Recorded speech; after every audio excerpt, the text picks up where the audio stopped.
Hello, greetings everyone who's watching Black Mental Health Matters. I welcome you to yet another live broadcast today. My name is Nasasra Cleya, and today I have phenomenal guests. These are religious people, and we are going to talk religion and mental health. Help in curbing down the different mental health issues. How does church help us, to deal with the different mental health issues? Today I have two guests, but one of them is a little bit late. I will be starting with Pastor Solomon. I'm going to let him introduce himself, and then we get into the topic as our guest gets on the show. Pastor Solomon, welcome you to Black Mental Health Matters today. Kindly introduce yourself, and then we can dive into the topic straight away. Greetings to you all. It's a pleasure being here this afternoon. Ugandan time, it is 5 p.m. My name is Solomon Sifuni, and I'm an accountant by profession. I did Bachelor's of Commerce at the university. I'm a practicing accountant. I work also with Serena Lake Victoria as a revenue accountant, but I've been in ministry for over 15 years dealing with young people. So I'm a youth pastor at Christian Discipleship Ministries International, led by Apostle Michael Chimuli. So it's an opportunity to be here this evening. I'm also an author. The best-selling book right now in Kampala. It's called Intimacy with God. It's one of its kind. So it's an opportunity to be here, and I'm excited about this topic. I know you are going to enjoy, learn, and be inspired and be motivated. Thank you, Kaya, for having us this evening. Okay. Thank you very much, Solomon, for the wonderful introduction. I didn't know you're an accountant. How does an accountant get into prophecy? And we shall understand all that a little bit later. Because when you're into accountancy, you're counting money. You're looking Yes. at cash, you're looking at money. So how does the guy who counts money come into pastoring? But we shall get into that later on. Solomon, there is a quote I need to read to you, and I Yes. need you to listen to it critically, because we shall be getting information from this quote as we go along. Um, Okay. for centuries, religion and spirituality have been the central point of human life, closely linked to history and culture. In many cases, religion is the foundation of culture. It builds national identity and creates a sense of community. Let me hope you heard that. Religion builds a sense of culture, and it makes people, fit in in the different communities where we live in. But before we focus on that quote, let me start by asking you this $1 million question. What is religion? Because religion, if I look at Ugandan perspective, for example, I'm Catholic, you're a born again, and Reverend is coming as an Anglican. He's going to come as she's an Anglican. We have Muslims, and those are all religions. In Uganda, I might not even explain how many religions we have. We have like thousands and thousands of religions. We don't even know how many. But when someone tells you, I belong to this kind of religion, what should someone, and how should someone understand this? How should they explain it? What is religion in short? Uh, from my perspective, religion is a belief to something. It can be it can be to God. It can be to something that is presumed to be God. Where someone has accords faith into something that is more supernatural, that is more superior than they are. That can, to me, that is what they call religion. Because a Buddhist believes that is what they believe in. A Catholic believes in something. They have the same God in quotes, but me, I'm not in a religion. I'm in a faith. I'm a Pentecostal. So, but from my perspective, religion is basically where someone accords a certain kind of trust in a certain belief system. So religion is a belief system. Yes. Okay. So I want to talk about religion being a belief system. What is the difference or the similarity between religion and spirituality?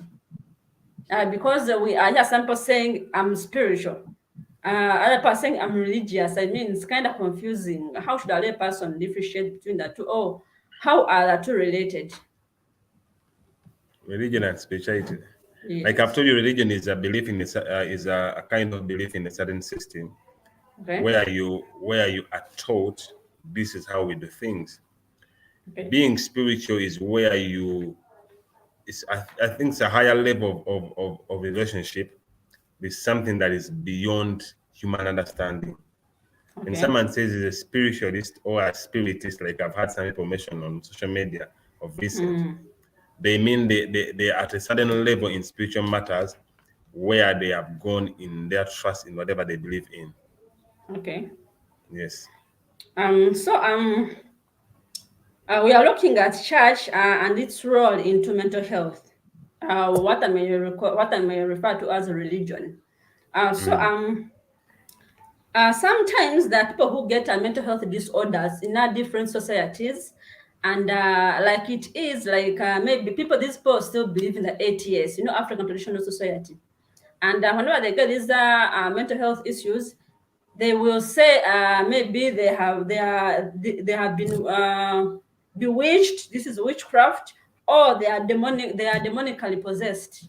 You know, people are going to have all these kind of things. I'm demonically possessed. I'm this, and sometimes people want to run to church to seek help, to seek prayer, because they do not actually believe there is there are mental health illnesses. They will believe they are demonically possessed, and even their neighbors are want to to confirm that indeed this person has not been acting like this. Now they are acting this way. So someone might have wished them, oh, these are demons or something like that.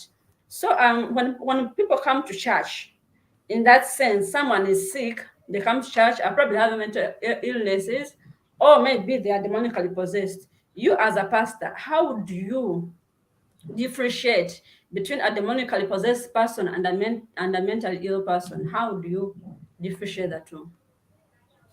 Okay. I think we need to be able to draw a line between being mentally sick and having a mental health issue. Because Yes. the moment you say you have mental issues, someone might think you need to be referred to Butabika immediately. Butabika, for those that are joining us globally, is a national referral hospital for the mentally sick people. But having mental health issues may not actually be demonic. It goes beyond being possessed by a demon. So that is why we need to Okay. we need to understand what could have been the cause of whatever is that. Because when we talk about mental illness, mental health issues, we are talking about the different aspects that may affect someone's mental health capacity. Where we need to come in as a church. For example, you need to understand that we have two aspects. We have the medical world where the doctors provide cure. But for us in church, we believe healing comes from God. So doctors cure, but healing comes from God. So where someone has failed to get a proper medical attention, that is when they should be able to come to church and say, look here, I've tried everything in life. It has not yet worked. Can we now look up to God for my deliverance and my restoration? But for example, if you look at, I was trying to look at Claire. If you, I think we have Reverend is here. It's good to have you, Reverend, here. Claire will introduce you later on. Yeah, So we, you Thank can you. proceed, Pastor. Thank you. so you look at. I was trying to look at the different causes of mental health issues in our society right now. For example, someone could have had a childhood trauma when they are growing up, and they become incapacitated. So for you to come out and just cast out a demon, that would be wrong, because it's not the demon that caused the mental trauma. Someone came to them, and what they will need is maybe proper counseling to give them an environment where they can actually believe in themselves again. When you look at a stressful event, someone having a very stressful boss and abusive boss at a place of work can cause this person to have mental health issues. Because every time you think about going to work, you don't want to go to work. There are people who have stressful marriages. You know, every time you get home, you don't even wish to go back home. It's not exciting to go back home. So the question would be, when that such a person comes to church, what are we willing to offer? It's not only prayer that is the solution, but we need to be able to create an environment where we are able to give a hearing here, we are able to listen and attend to issues to the core. I'll give you a scenario. Sometime back, we had a scenario at our church where a married couple came and was asking my pastor, that Apostle Chimoy, that she's getting out of marriage. And the man was like, why? Yeah, the man beat me up. So we try to understand, why did the man beat you up?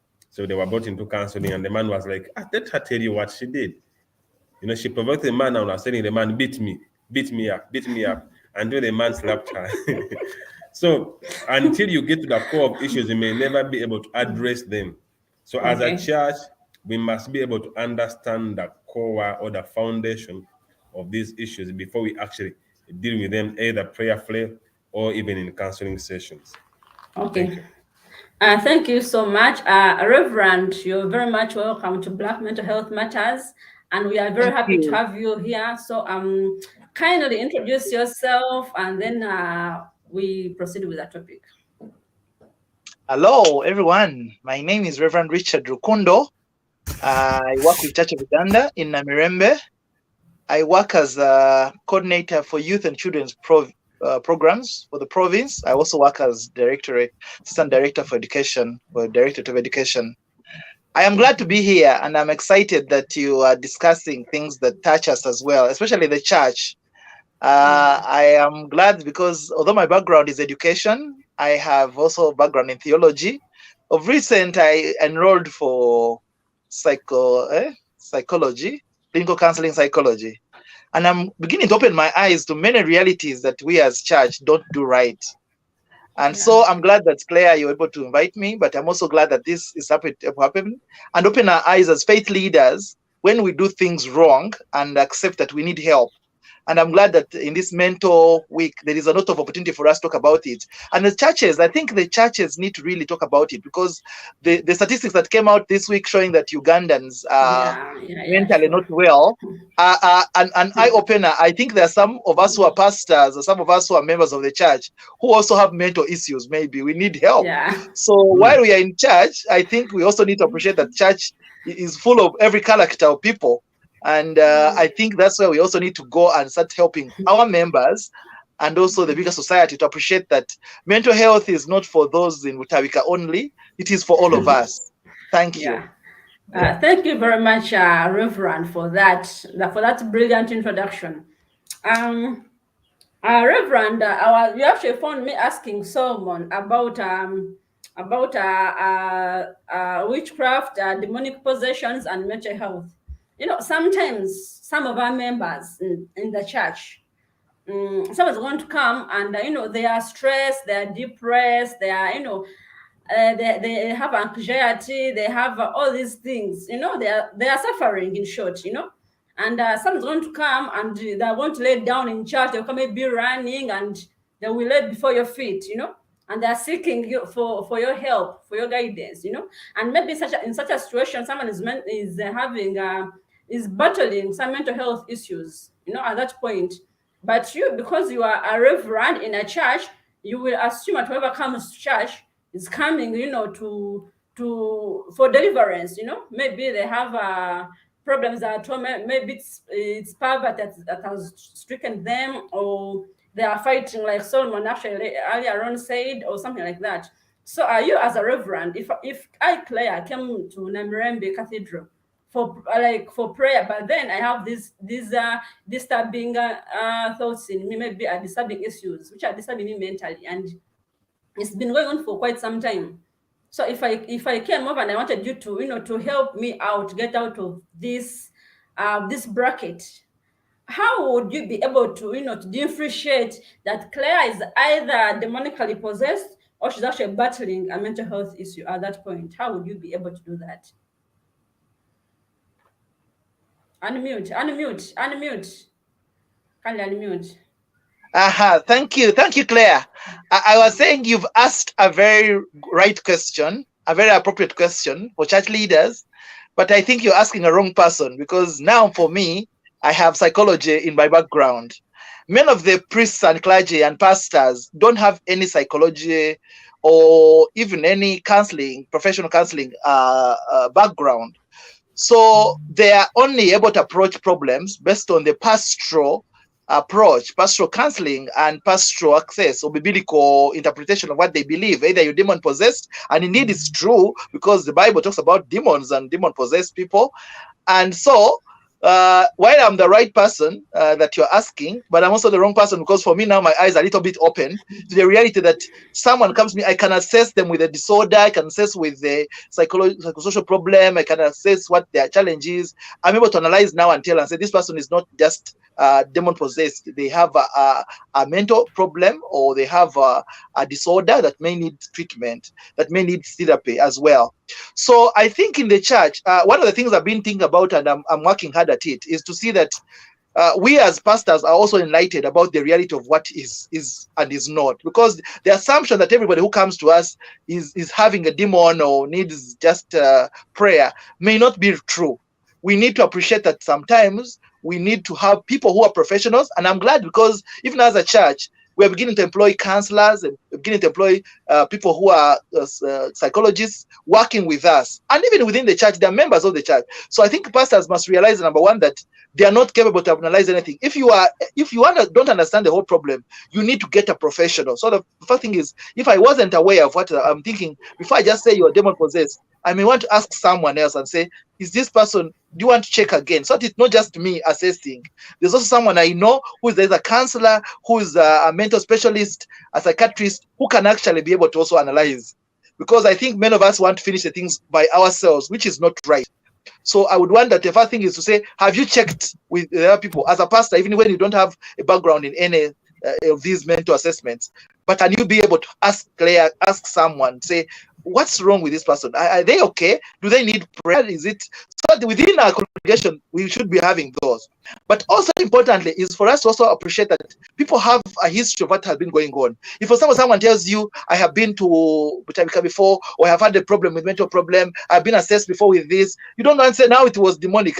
You also want to say what is their history, and if their history has something to do with what they have had and it has something to do with mental health, you really want to say maybe they need to go back to that area first before I begin praying and casting out demons. So I think that's also the second point. One is reference with other people. Secondly is also to ask their background of what is going on and where have they come from, how is this problem been manifesting, and then you can also tell from you as a pastor to say, before I pray, I have had a history of this person, maybe it also needs something background.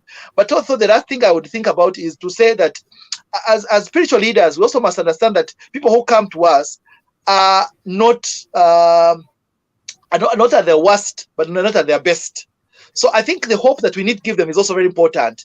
Even when I don't know what the problem is, to say, do I want to say, okay, you as a person, do you think you need to check about this? You need to do this. Even ask the person and say, where do you need my help?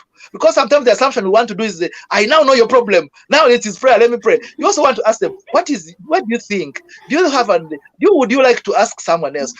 So they also appreciate that they can, apart from you, they can also find out other help. Because sometimes I think we are also thinking we are the only ones we can help. You have come the right problem. I am the source of everything, so I'll pray for you. So person puts all the hope and faith and everything in us when we actually not the answers that are complete. So those are the three things I would want to give our pastors. That one, learn to also reference before you conclude that it is a demon or something else. Ask other specialists, ask somebody else, but also find out the history of this person. Where have they been? What has been going on before we even say it's prayer need. But also number three, don't show them that you're the hope. Realize to them that this person must also realize that yes, I what are the things I can also do to help myself? Because I'm saying, okay, I can pray for you, but I also want to ask you, what else would you do? What else do you want to do? Do you think you can ask this one? So the person also realizes that you're not the final answer to their problem. Yes, you are able to support them, but you may not be the everything that they need. So that keeps us as clergy not also looking at ourselves as the people. When Claire comes to me, I'm like, now you've come to God and everything is finished. No, not everything. I will finish it. That's what I would submit. Thank you. Okay, thank you very much, Reverend Rukondo. Your submission was kind of funny and it was uplifting. Okay, thank you very much. So from your submission, you actually say that pastors and priests do not have, most of them don't have a personal counseling background. So to the both of you, do you think it is now a necessity for reverends or for pastors or priests to have this kind of, personal counseling background before they actually go out there to, you know, to feed God's sheep with the word. Do you think it's now a necessity, it's more of a basic need, right? Do you think we need it? Pastor Solomon, you can go first. Thank you. It was edifying to hear Reverend share his perspective. I would pick up from where he stopped. You see, in when we are dealing with mental health issues, like where I was addressing from, you see, initially we thought mental health issues only involved someone that has run mad, is beating up people on the street. But today, you could have your neighbor, immediate neighbor, going through mental health issues, and you're not even aware. Like I was looking at someone that has not gone back to employment from the time COVID said until now. Already that person has a mental health issue that must be addressed. And the other aspect that I wanted to pick from his address is being vulnerable as a leader. Vulnerability is very key. Where and I've handled many cases in my office at church where I realize this is too much for me, I cannot, and I refer. So you should also be able to show this person as a leader that, you know what, yes, you've come to me, but you've come the wrong person. There is someone who can help in this issue. The other aspect is where we need to find ways in our churches and our gatherings to eliminate stigma. Stigmatizing people who come out to open up to us is also bad. Using them as examples on pulpit, using them as examples in their peers. The moment we don't eliminate stigma, then they will never come out, because there are so many issues, but they can't come out because of stigma. So this is what I want to say. It is important as pastors here in Uganda. We have Bible colleges, we have theological colleges. People are going through training, and we do a professional counseling training for pastors nowadays, where you are taught how do you look at an issue. Because there is something we learned in our Bible college where the tenderness trap. I don't know. I know Reverend has heard about it, where you can counsel until you are trapped. The tenderness trap, you actually become so emotionally attached to the one you're counseling until you are trapped to a moment you can no longer get out of this. So we are teaching our people in churches, we are teaching them how to do counseling. And these days, like Reverend is saying, we are actually making sure that even on the leadership teams in our churches, there are people that are professionally experienced to handle certain matters. That is why in particular churches, we have counseling days where there are different people that are skillful to handle youth matters, to handle marriage matters, to handle work-related issues, because this is the world we are living in. We have mental health issues. It is not going to go away. We must find the ways of living with it and handling it. Thank you. Okay. Thank you very much, Pastor. Reverend, would you want to add on what Pastor said? Yes, I think my submission is not different from us. I think one, we need to particularly find out more about what we don't know. And I'm glad that we're having seminars, we're having opportunities to talk about mental health. And I think church is true. His submission is as good as true, that church, we like stigmatizing people. When we find out that someone has a mental problem, and we really stigmatize them. So as church, I think we need to do better in terms of appreciating that people who have had mental issues, or maybe are not necessarily having mental issues, but need our support, are not references for our sermons and everything. That's true. But also said something that I agree with, the fact that we are able to employ some people who have skills, who can actually help us. I think many of the churches, like where I work, Church of Uganda, many of the churches can actually get people within their congregations, can get people who can be able to get to go as psychologists, as counselors, as mental specialists to help. And I'm glad, because these days we have some people who submit, but you have to realize that it's not yet something that we have taken on as serious as a ministry that we can do within the church. So my hope would actually be that we as faith leaders open up more, because these people are there, they are willing, and they are able to help us. And we also need the services. So can we be able to do more of this support? And I'm glad that you're doing this awareness. Can we have more of this awareness in churches, with our radios, with our TVs? So people are doing things. But also something that I would like to mention, I think, Claire, also we must realize that there's a tendency to do things the wrong way. These days, I see how pastors handle counseling, and I'm glad my brother said there's a counseling day. People come, then they stand there, they tell their story on TV, and then we laugh, and then we make a. I think pastors need to appreciate that that's not the right way to do things. I am really not happy with that counseling mode, where it becomes like a laughing time. Now you have come, someone tells their story, then you laugh, So what happened? In the church, on TV, I think that is not right. If it is counseling days, like you have said, my dear brother pastor, if they are going to have counseling, let counseling be recounseling, not having sessions of TV to get people's problems. That is unfortunate. Someone will get there and will do something unbelievable. I know, Reverend, what you're saying is right, but what I'm talking about, counseling should be a private arrangement. It shouldn't be on TV. It shouldn't even be in a service. But have you seen that counseling days when pastors say, we have a counseling day for youth, and you see what happens? And the youth come and begin saying all kinds of stories. And the social media is everywhere. I don't want to get into church for the purpose of our viewers, but my submission is this: what should be done right should be communicated. Counseling should be done privately, very privately. Agree. Okay, thank you very much. That both of you, that was hilarious. Thank you very much.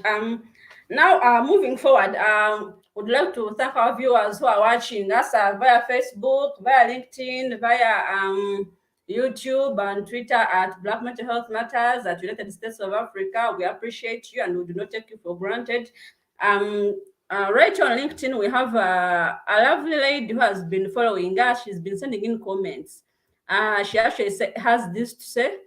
She says, I think that before we label persons who are experiencing emotional or psychological trauma as being demon-possessed, we should seek to understand their history. We should look at the living human document before us. Reverend Lukundo handle this very well. Counseling is key in healing. Thank you very much, Sonia. We appreciate you for the feedback and for following us on our social media platforms. Keep those comments coming. And she also said something here. She said that all religions have spirituality as their core practices. I don't know what that means. By the Reverend, before you came on air, I had asked Solomon the difference between religion and spirituality. What is the difference in religion? So you can you can actually get. I don't know what Solomon said, but I think religion is a set of beliefs, and spirituality can be like spirituality tends to be sometimes the individual faith or the individual what that believes. So that's why, for example, when I belong to the Anglican religion, there are sets of beliefs that I believe in and I follow, and so that's why there's a standard.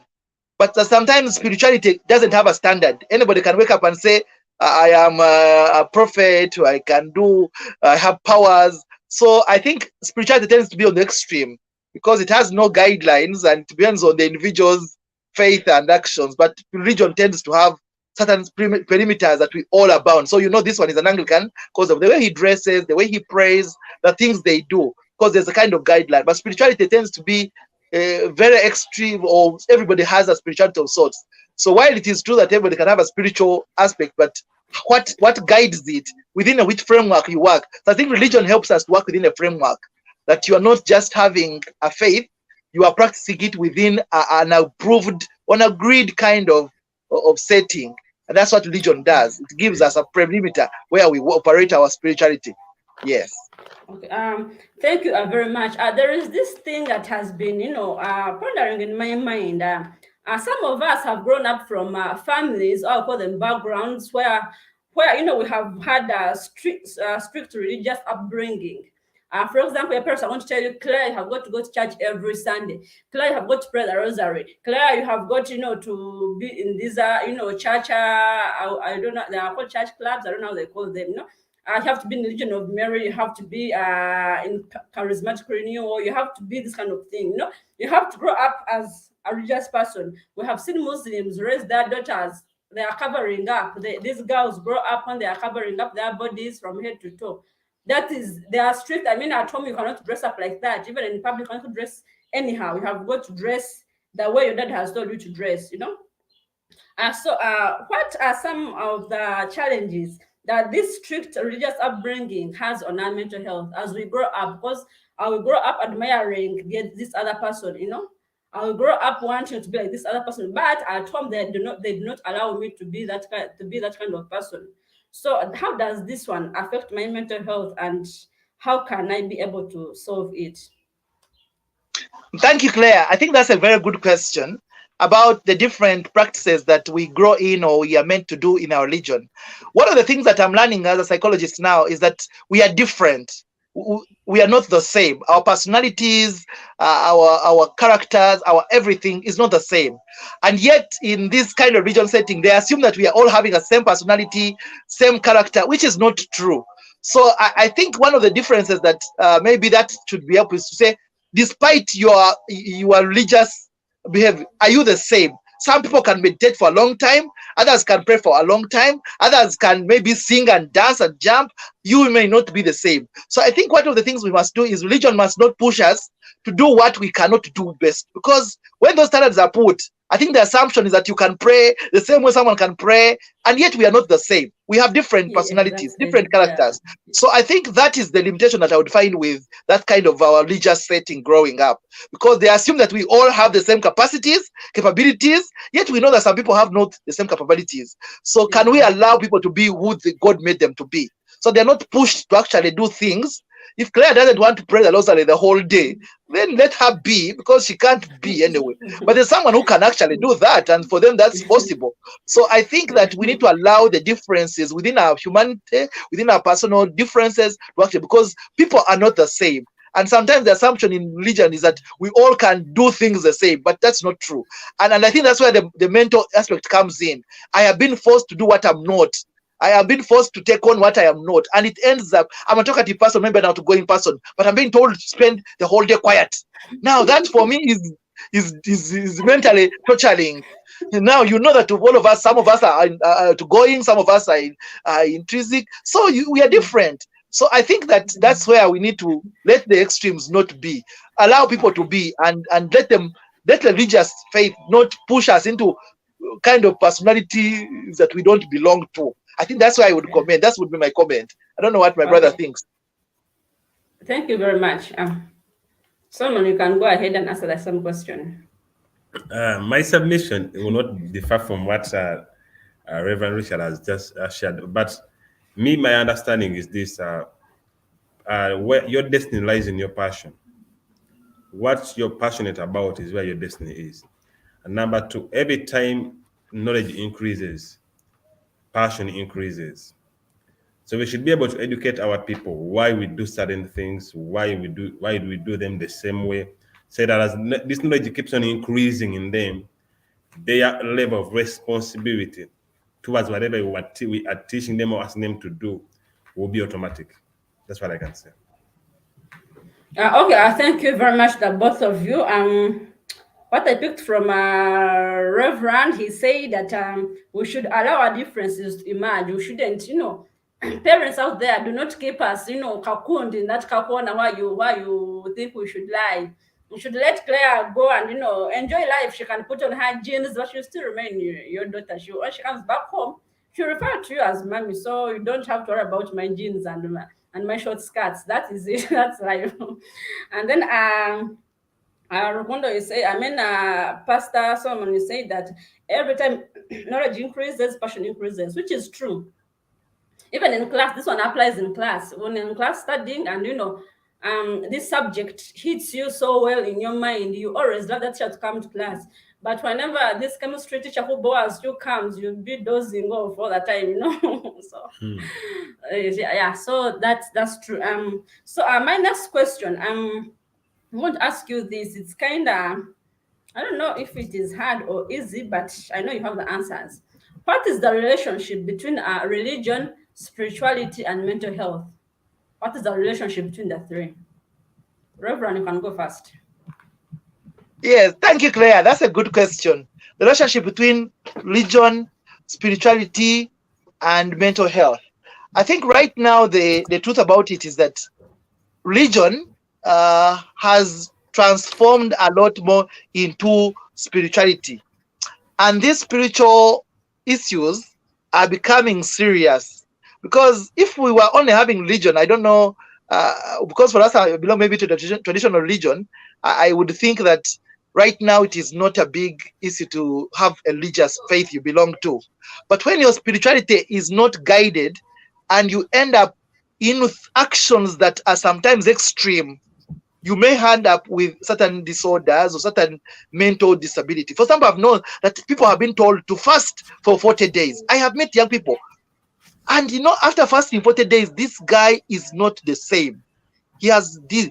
Some people have been told do certain things, go and drink certain herb, go and those kind of indoctrinations sometimes take us away. So why religion would be a good vehicle for us to get to our godly worship and knowing things, I think when we make the spirituality extremes, which would be the individual responses, because spirituality has to do more with the individual responses, I think then it becomes a problem that may result in mental health issues. So for me, I believe that yes, it is possible for us to be in a faith, in a religious setting, practice what they did, but when the spirituality aspects are beginning to be extreme, because that is at individual level. No one is told to fast for 40 days as a must. But some people believe that that's when they will get their satisfaction. That's when God will answer their prayers. That's when God will do things. That's when they'll be forgiven. So these extremes that we take on as spirituality, in the yearning, in the quest for our satisfaction, may lead us sometimes to mental health problems. So I think we need to guide our Christians to appreciate that, yes, you can be a religious person, but doesn't mean that you actually need to go to extremes, because the spiritual life that you live must balance with other aspects, social, economic, work. Otherwise, when you spend the whole day in class, in what believing that you're going to just be able to earn what you have, go and work, go and do something, go and get yourself away from the reality of what it is. So I believe that yes, it is true that we can have religion as a vehicle, as an institutional thing, guiding us. But if you begin doing things in that religion that are extreme, then you've gone to spiritual aspects that are not acceptable, that are really going to lead you to things that may not be healthy for your life. That's my submission. Okay. Thank you. Thank you very much, Reverend. Pastor Solomon, you can answer the same question. The relationship between religion, spirituality, and mental health. Yes, thank you, Reverend, and thank you, Claire. My submission would differ from what Reverend has just shared because of the diversity. I would want to understand that mental health issues are quite diverse. It is not just one aspect of someone being maybe religiously attached to something. It goes to a personal way of living. Well, Reverend, before you came, I tried to share some light on what could be that the key causes that I tried to look at. For example, someone having stressful events, childhood trauma, environmental setup. Some people get mental issues because of the environment around them. Believe me, someone losing someone and they don't heal from that can also get into depression and someone will find themselves into mental issues. So the question is now, is the relation between religion, spirituality, and mental health? This is what I believe. We must be able to have a place of understanding within our faith, whether it is religion or being spiritual, like we are putting it.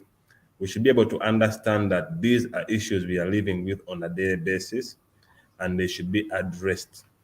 And they would vary from one person depending on the experience. Someone getting into several heartbreaks can have mental issues. Reverend, you've heard of people come to you and say, "Me, all men are the same," and you wonder how many men have you been with? How can you say all men are the same? Because of that past experience. Now, such a person, I was talking to someone that was in marriage for 1 year, for just 2 weekends, and she told me she can never love again. I'm like, no, you can love again. So such a person, that is a person's experience, and she has got into a mental health incapacitation. She feels love is not true. Love is not. So until we deal with these issues from a point of individuals, when I will begin to relate, or what does our religion teach us concerning this issue? For example, it is okay to be heartbroken. It is okay to lose someone. even us one day we are going to die, but then you cannot say that. So the religion should be able to come up with a way of how to handle someone, either through their faith, maybe through the scriptures. For example, someone is going through a heartbreak. How does someone that has gone through a heartbreak be helped in church? How does someone who has lost a job be helped in church? Because some of these issues that cause mental issues, and they do not come in, they don't find them in church actually. They find them where they are. So when they come to church, sometimes they come to church because they have looked everywhere and they can't find solutions. So when they come to us, they expect to find solutions finally.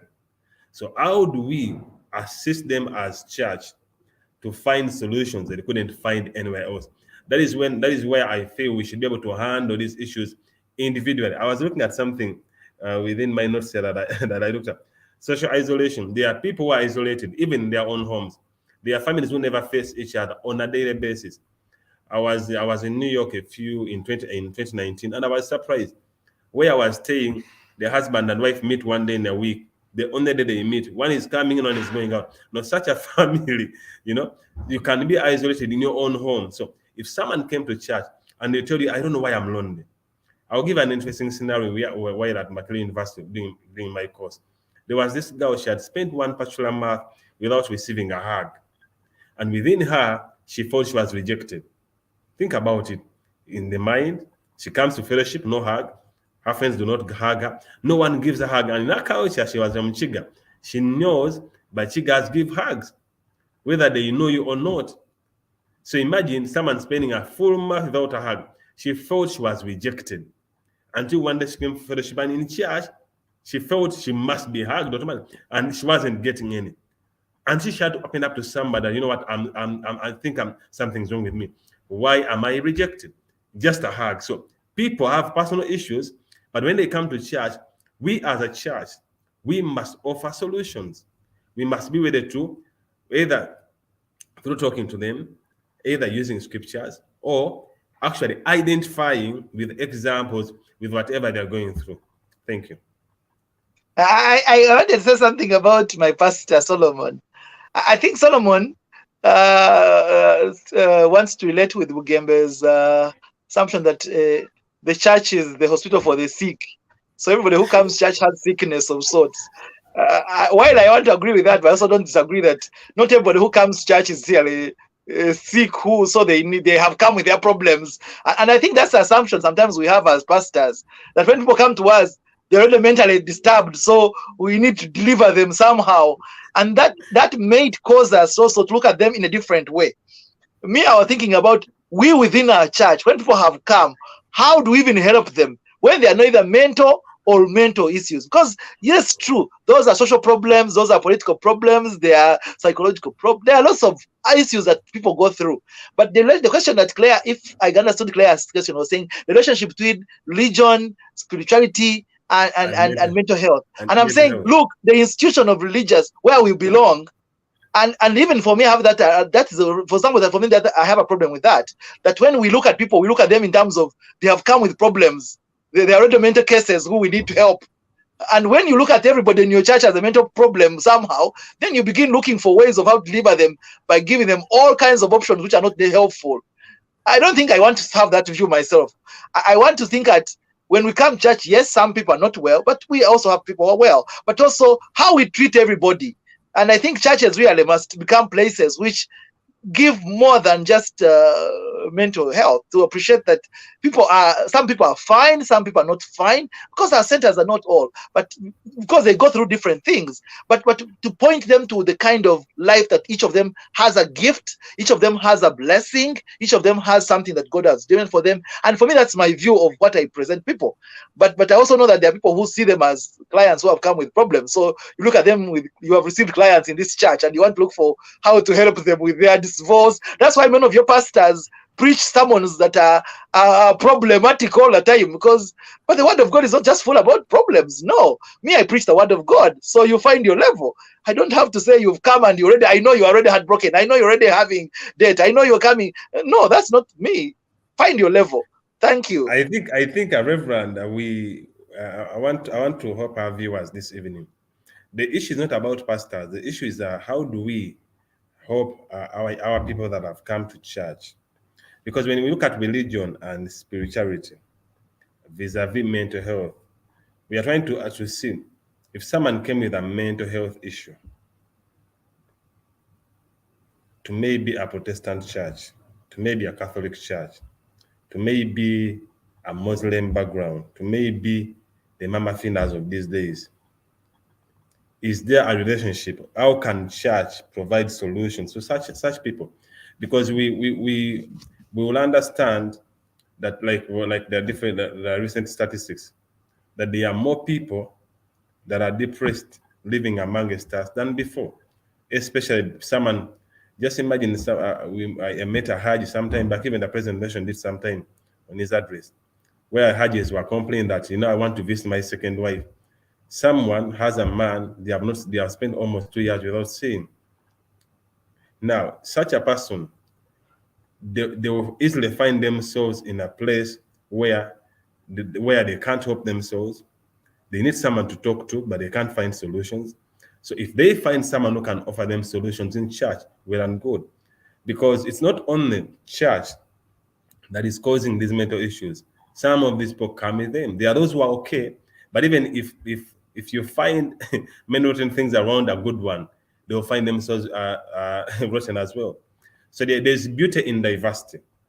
That is why we must have diverse views to be able to realize their beauty within our different people.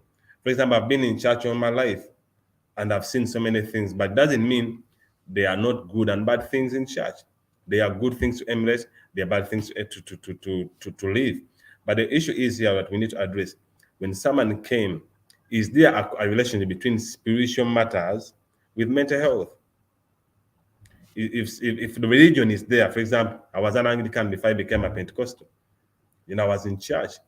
The gospel can be preached. But how does someone pick? If someone cannot pick from the gospel, and we offered solutions, maybe through counseling.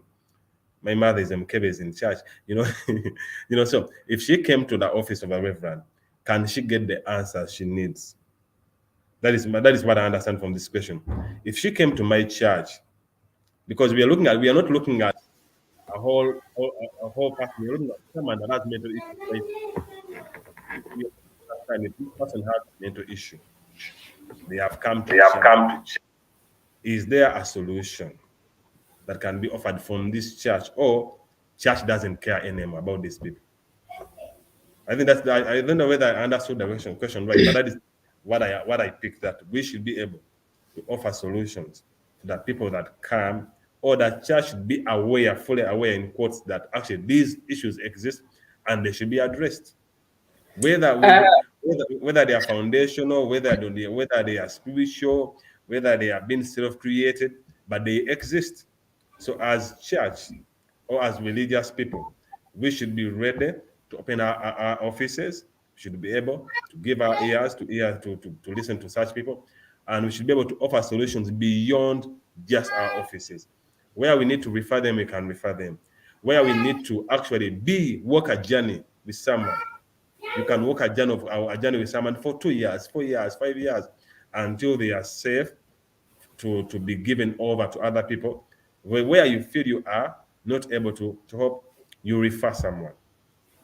And that is why we have people like Claire who have come out of the world to offer these platforms.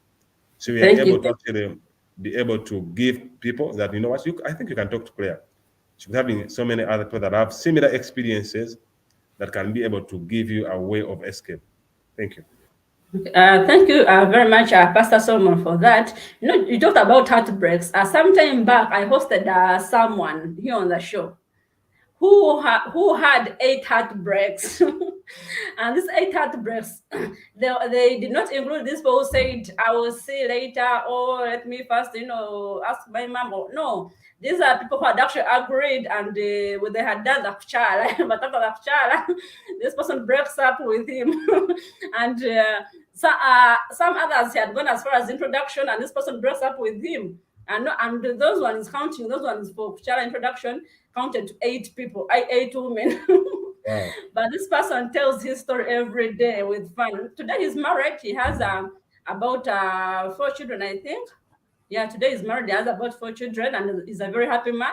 And he talks about it all the time. He's a mental health activist. He's also a pastor like you. He's an author. So, yeah, things happen, but life must continue. I cannot imagine myself having 8 heartbreaks. Oh my God. How would I deal with it? I would actually also say, there is no love in this world if that happened to me. But then I want to bring you to the attention of something that happened recently. You know, social media provides lots of things. There is a particular pastor of some church. I don't want to mention his name, but I want to mention the scenario, and we shall both know who. I mean, we shall all know who the person is. Apparently, sometime back, this person was lying on the ground, claiming he's talking to God. I don't know if you have seen those photos of some pastor. He was lying on the ground in soil, facing up, claiming he's talking to God. You know. So, when Reverend Rukundo was speaking, it came to my mind like we are usually expecting people to come to church with problems.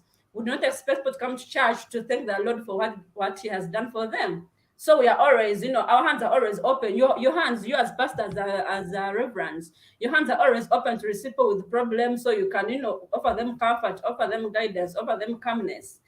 How come you are never, expecting someone to come? Like, for example, I might come to church, just thank the Lord, for the fire has brought me, for the good things that's done for me. So in that case, don't you think that you as religious leaders, you're also, you're also getting some mental health issues yourselves, because you're always expectant of the wrong things come from your congregations? Don't you think that one also affects you mentally, you as the congregants? Reverend, you can go Yes. first. Thank you, Claire. I like your illustration and your problem. And I think when, first of all, I want to say that when the statistics share that many Ugandans are mental cases, have mental issues, they are not exonerating clergy and pastors. And I think they are also, because actually, Claire, let me tell you, one of the congregations, Christians told me, this pastor has a mental problem. Now, those are Christians talking about their pastor.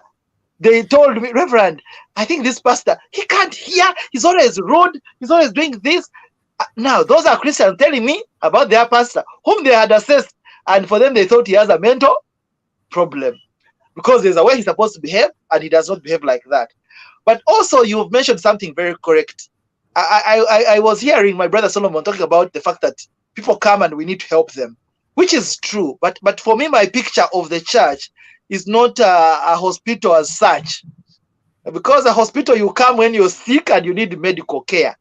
And I deferred that from Solomon. Solomon, I agree to disagree, that I do not accept the fact that church is a place where we are always going to receive people who are mental cases, and our job is to soothe them. No. Church is a place where we open the Word of God. And I'm glad, because the Bible is the Word of God that we all relate to. Share the Word of God. Then people find within the Word of God their meeting point, their touching point. Talk about what God wants them to know. Talk about the things that are right for their lives. Talk about the right living. Talk about godly values. Talk about the things. So if someone has a problem, he's a drunkard, he's on drugs, they can then begin appreciating the healing. If they're happy and they've come for praise, they also can find their level. I don't want to believe the fact that people who come to church are our clients, and I've said that again, because I know in psychology and clinical counseling we call them clients, that we have now received clients and we want to now do ministry for. I don't see that perspective myself, and that also makes us see the church the different way. Because when you see the church as a place where there is hope, where there is peace, where there is joy, where there's God's presence is with us, and we meet God in different ways.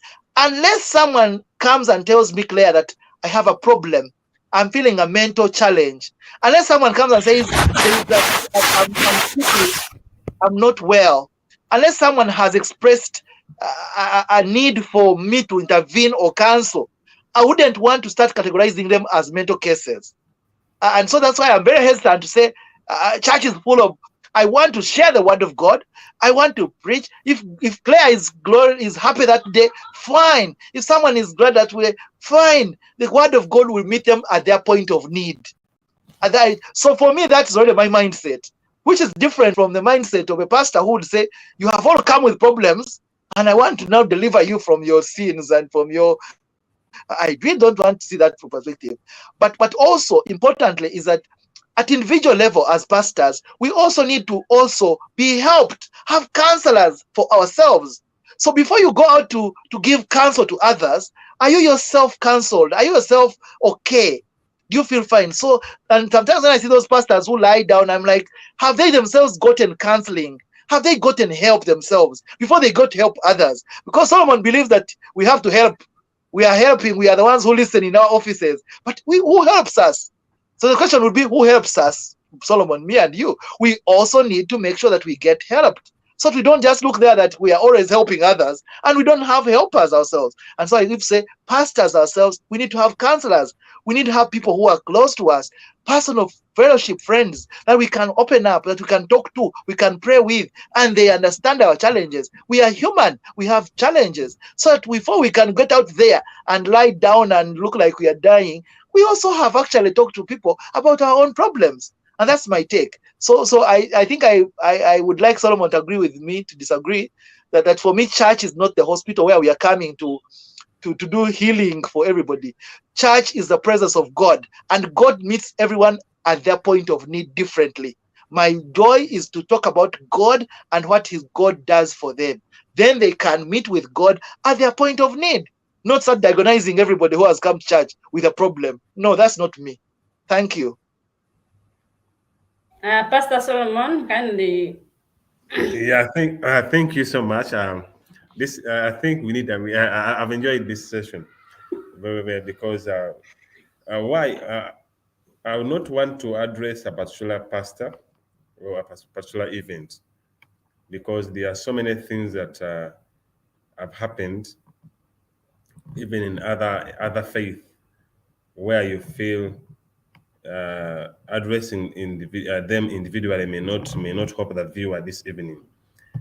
But what I would want to say is it is good to be vulnerable.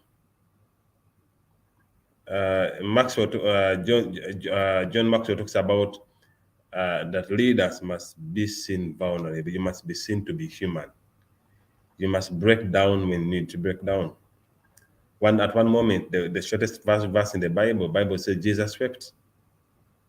Even our Savior himself wept at one day. It is the shortest, but they bring out the vulnerability of a leader, that at one moment you will break down. At one moment you will need help. At one moment you will need someone to speak into your life.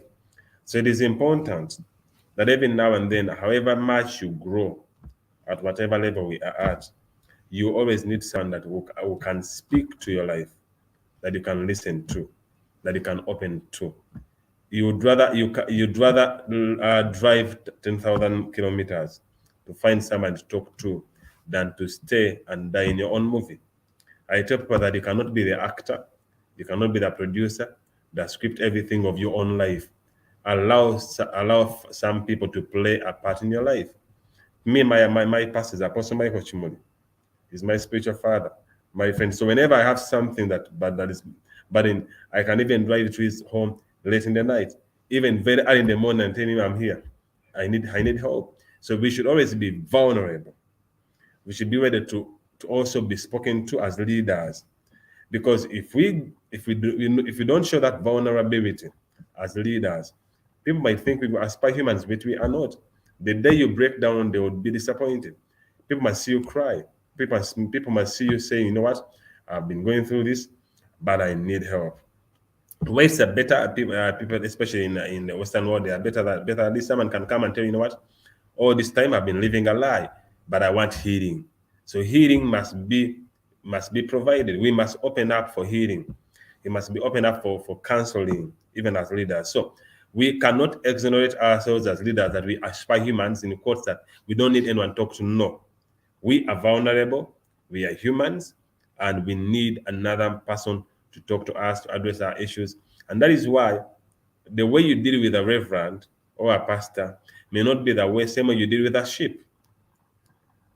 How a sheep is disciplined may not be the same way they're going to discipline a reverend. For example, when we had issues of the former archbishop, it was handled in a different way than it was if it was a phenomenal. So issues should be handled, though I still appeal that where someone is a public figure, how he is handled should also be different from how they handle a normal person, because many people are following him as an example. They look up to him as a role model. So we should be able to handle them separately. Where the damage has been caused publicly, that is when we handle them publicly. That is what I can say for now. Okay, thank you very much, the both of you, for honoring my invitation to be today guest on today's show. It's been wonderful listening to you both. It's been hilarious, been mind blowing. It's been a good conversation. We've already gotten to the end of our show, but before we go off, I need both of you to give your closing remarks as far as the role of religion in averting mental health issues in today's society is concerned. So, Reverend, you can go first, and then Solomon will close. Thank you very much, Claire, for the opportunity, and thank you, Solomon, my brother. I know that as a church, as a ministry, and I think I would want to have more time with Solomon because he is an Anglican who has diverted. I need to get back him to the reality because in his side of the faith, I have lots of things I need to come to you and talk to you about. But also, I think we also have issues within the mainstream sometimes. Yes.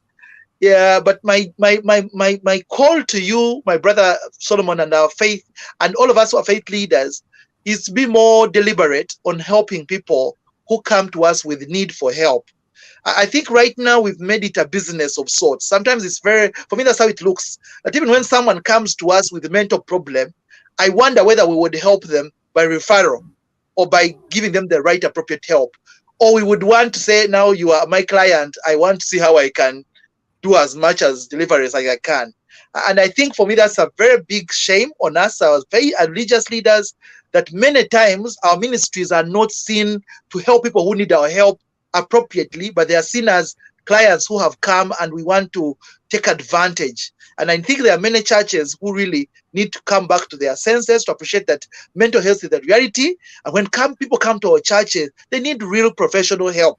They don't need us to depend on their problems. So I think professional help is important. And I'm saying when we can't have it, let us refer where it is. Because we must accept that mental health is a challenge, but it can be as well handled. I have taken many young people to Butavika. I've taken them for rehabs. I have helped people to get to therapy because I know it is part of the ministry that I would want them to get.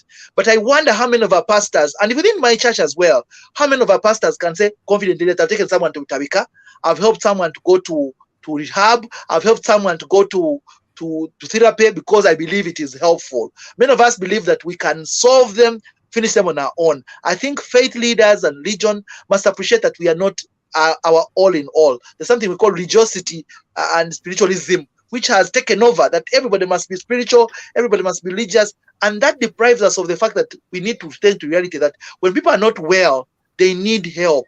And this help could be more than we can offer as people who are not professional in that area. So can we be able to work out with the other people like Claire, like organizations which are willing to support us? And let us not stigmatize our people. Say, please, if you have a problem, a mental problem, seek help. Seek help. Because there are many people I know who have mental problems, who go to witch doctors, who go wherever to churches, and they end up in the wrong hands. My hope and prayer would be that we help this country to appreciate the services of mental health, psychiatry, and psychologists and counselors, because we need it. And that's why the numbers are growing, because we don't yet appreciate, and actually even in government, even in parastatals, even in churches, we don't yet appreciate the services of psychiatrists, of doctors, of mental health specialists. We seem to be not appreciating them yet. And yet those services are very vital and we need them. So for me, I advocate for mental health because I know we can do a sufficient job if we did the right thing. And I think prayer is important. Leading people to God is important, but can we also be able to help people appropriately with the right medication right way that they can get out of this problem. Mental health can be helped. You can get out of it. You can actually become a normal person again. And when you become normal, we can have you in the community and you're well and you're fine. It's not enough for us to say you have a mental problem, you are gone, you are forever dead. No, I think as church, we need to see ourselves as change agents. Thank you very much, Claire, for the opportunity to be here. Yeah, thank you. Pastor Solomon, your final remarks, please. It's been one of the most exciting sessions so far this year I've had with Reverend Rukund. It's been an opportunity. I know we would love to meet again. It's always an opportunity to network and increase our network. But in especially, I want to thank you, Claire, for hosting us. Thank you for choosing on us this evening to be able to speak to the world about how religion can guide in dealing with mental issues. My closing remarks, I would want to say that your physical wellness, your financial wellness, your emotional wellness, and your social wellness, they contribute to your well-being. So every time you think about your personality, your personal hygiene, your physical exercise, your well-being, the financial aspect, the emotions around you, even the people that you deal with socially, they all contribute to your well-being. So if you do not focus on these, you end up being mentally affected with different mental health issues. So yeah, I want to urge the public that have been watching us and viewing us, especially, I think Sonia Hart that has been so active on the chat. Thank you for being with us this evening.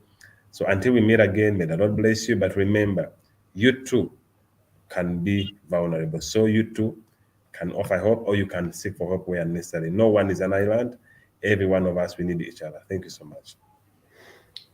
Thank you very much, the both of you. I'm very much excited. You guys, you have no idea how happy I am, how happy I'm feeling right now. I'm just like so excited to have had you on the show. You made it like I woke up. I did not even feel like I was a host in this show. I felt like I was also a guest. I was just enjoying the flow of the conversation. It was very much awesome.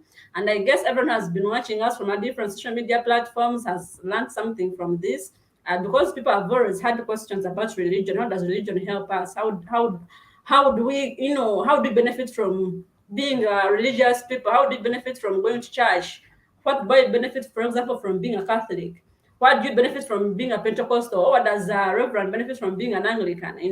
And we have had all these we have had this breakdown for us, and I guess each one of us has had something to take in. So whoever has been watching us, we thank you very much.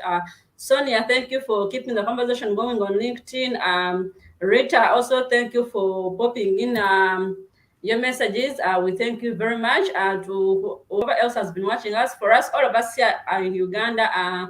Pastor Solomon, Reverend Richard, myself, we are here in Uganda, and it's evening time. So in about a few hours from now, we shall be going to our beds. But to everyone else, wherever you are, we send you shout outs, we send you greetings, and we wish you the best of the day. And for us here, we shall say good night.